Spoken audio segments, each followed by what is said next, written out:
The second pillar of Islam is the mandatory round of ritual prayers that every Muslim must perform 5 times every day.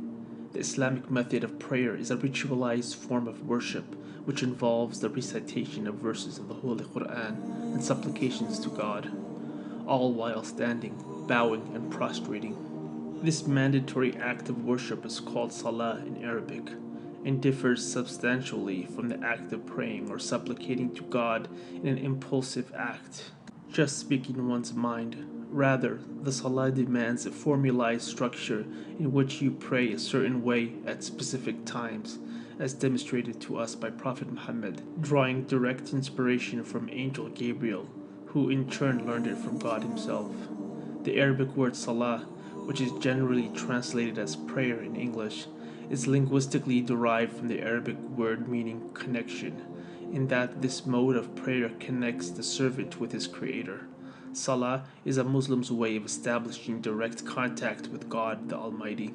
Salah represents a Muslim's affirmation of servanthood and submission to his Creator's will. In Salah, a Muslim acknowledges his weakness and neediness by seeking and begging for God's guidance, mercy, grace, and forgiveness. Salah, or the Islamic ritualized prayer, is one form of worship amongst many in this faith. However, Salah holds a very special status in Islam because prayer builds a relationship between a servant and his Creator. Salah is considered the central pole of the religion of Islam. Whoever demolishes or denies this practice in their life demolishes his or her religion. According to Islamic scholars, this is the only form of worship, if neglected, would exclude the disobedient from the folds of Islam. When prayer times arrives, one is expected to discontinue their present activity and pray to connect with God, refreshing his or her faith for his or her own benefit. The act of prayer helps to remind one as to why they are here in this world and for what purpose. Prayers help direct a person's thoughts and actions away from sin, from that which is not beneficial. Prayers redirect a believer's thoughts to the remembrance of God. The Salah prayer is specifically a human form of worship. All other creations of God, including animals and plants, submit without question to the Almighty in their own unique way. Everything in the sky and the earth declares Allah's perfection and worship Him in their own way, a way in which we humans may not understand.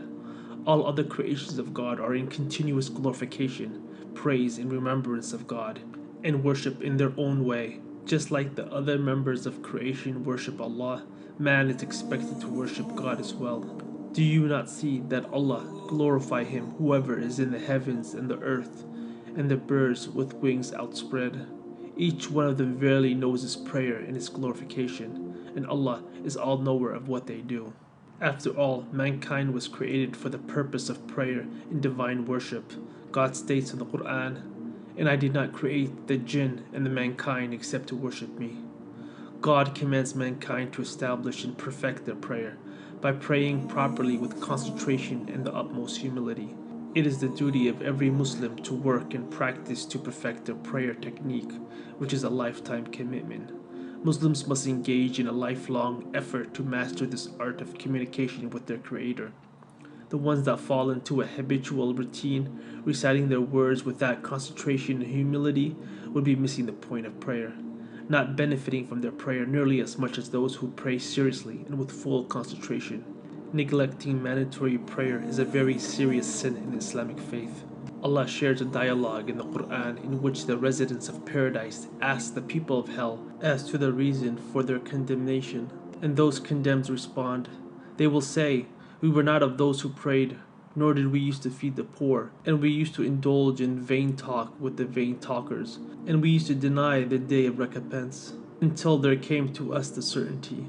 In fact, the state of one's prayer will be the first thing that will be asked of each individual on the day of judgment. If their prayer was in order, then everything else will fall into place. Yet, if their prayer was not in order, then this will not be the case. The Messenger of Allah stated, "The first of man's deeds for which he will be called to account on the day of resurrection will be Salah. If it is found to be perfect, he will be safe and successful. And if it is incomplete, he will be unfortunate and a loser." Prayer should be directed only to God the Almighty, as He is the only one in full control of everything, including man's destiny. He is all-powerful, all-wise, all-knowing, all-hearing, and is able to fill anyone's needs and remove any and all of man's pain and miseries.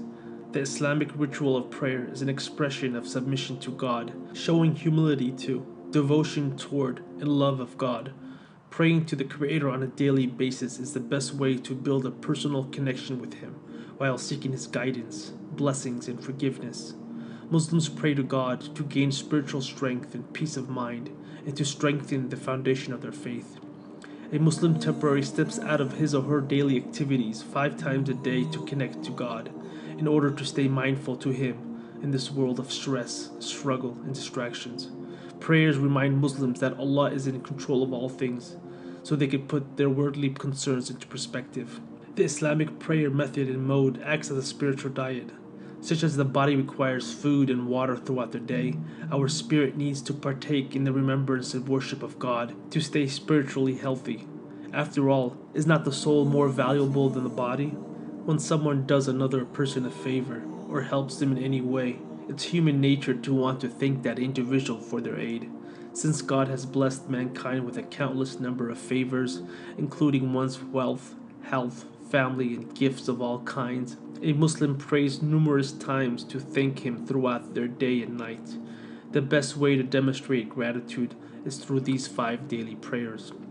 The Islamic ritual prayers come with many benefits in this world and in the next, for the ones that engage in them sincerely and mindfully, with concentration and humility. Amongst the benefits of praying is that the act guards and protects a believer from sins and evil doings. Recite what has been revealed to you of the book and establish the prayer. Indeed, the prayer prevents from immorality and evil deeds, and surely the remembrance of Allah is greatest, and Allah knows what you do. When one becomes lackadaisical in their worship or neglects prayer altogether, he or she will experience the consequences of feeling distant from God, which may result in increased instances of sinning and evil doing. As they distance themselves from prayer and from the remembrance of God, they become easier targets for Satan to reach out to tempt them. The one that guards and faithfully practices his prayers would be mindful of everything else that matters. The one that neglects his prayers in turn would be neglectful of what really matters in this life. Amongst the many benefits of prayer is the transformative power that prayer has on a person. Prayer transforms a person's attitude, behavior, mentality, thoughts, and priorities, redirecting all of these elements to what really matters in life. Prayer softens one's hearts towards Allah and His creation. Muslims that are steadfast in their prayer are constantly looking to help others and have a genuine concern for them, not just themselves. If one does not see the benefits and positive effects of their prayers, one should start to question their methods of prayer and their sincerity, humility, and concentration in prayer. God referenced the faith of past generations who did not take advantage of their prayers, wasting them in the process. But there came after them successors who neglected prayer and pursued desires, so they are going to face destruction. Salah, or prayer, is also connected to the state of our ummah, Muslim community. If our prayer is strong, then everything else in the state of our community will be strong. Prayers are the solution to remedying those many problems our nation is facing. Much like the pillars of a building, where one cannot move them and need to physically walk around them, a Muslim's life revolves around their 5 daily prayers, instead of casually trying to fit their prayers into their life. A Muslim's prayers are always their top priority in life. Everything else comes secondary. The 5 mandatory daily prayers for Muslims are as follows. Fajr prayer, from dawn to right before sunrise. Dhuhr prayer, just after noon, midday, when the sun passes the median point in the sky. Asr prayer, late part of the afternoon, halfway between noon and sunset. Maghrib prayer, directly after sunset. Isha prayer, late evening, dark night, approximately an hour and a half after sunset. The 5 daily prayers set the rhythm of a Muslim's day. Prayers must be performed at their appointed due times, unless a reasonable excuse exists to delay them. Prayers are prohibited to be delayed to the point that they overlap into the next prayer's time frame. Before the prayer is begun, a Muslim is required to perform ablution, wudu in Arabic, which is the act of cleaning and purifying oneself from any physical bodily fluids such as urine, blood, etc., with water. The ritual of ablution consists of washing one's hand, face, arms, head, and feet. It's important that a Muslim must be clean and free of impurities in his body, clothing, and the area in which the prayer will be performed. One drop of waste matter present anywhere would void one's prayer. In Muslim countries, prayer is publicly announced to the community, not by bells, but rather by an Islamic chant or call of prayer known as adhan in Arabic.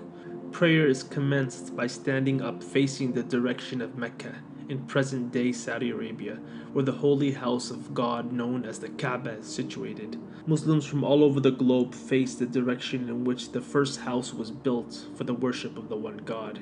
It's important to note that Muslims do not worship the Kaaba. Rather, Muslims only use the holy house as a direction to face while worshiping the one God, as instructed by God Himself. During prayer, Muslims are directed to disconnect themselves and clear their mind of any worldly matters as they are conversing with God. They pray to God who is near, who is all-loving, all-hearing, all-caring, all-powerful.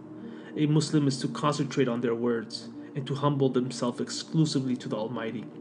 A Muslim affirms that God is the Master, that he or she is the servant of God who is in need of the Almighty's direction, help, and guidance to the straight path. The Islamic prayer is so sacred that it is prohibited for one to eat, drink, or hold conversation as they pray.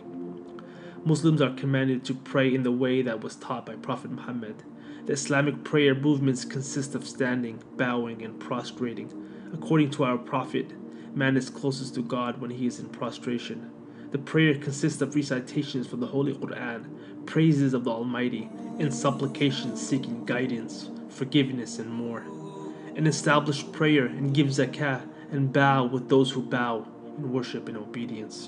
While not mandated, it is highly encouraged for one to even awaken in the middle of the night to pray to God, as this is a common practice of righteous people. The Islamic prayer is a ritual which has been unchanged for more than 1400 years and is repeated 5 times a day by hundreds of millions of people all around the globe.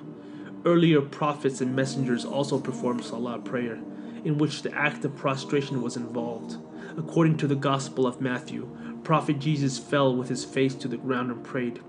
Going a little farther, he fell with his face to the ground and prayed, "My Father, if it is possible, may this cup be taken from me, yet not as I will, but as you will." Matthew 26:39. It's important to note that God is transcendent, free of all needs, and totally independent. He is in no need of human worship or veneration, as he gains nothing from it. Muslims do not pray or worship God for God's sake. Rather, they worship Him for their own sake. God made worship and the remembrance of God beneficial to mankind, both in this world and in the next. And whoever strives only strives for the benefit of himself. Indeed, Allah is free from need of the worlds.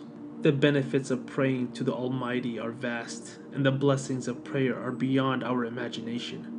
Prayer motivates one to do good and strive for the best, so one can live a good life in this world and in the next world eternally. Indeed, I am Allah. There is no deity except me, so worship me and establish prayer for my remembrance. Quran 20:14. Our Prophet narrated, "Whoever guides another to a good deed will get a reward similar to the one who performs it." So please like, subscribe, and share this video.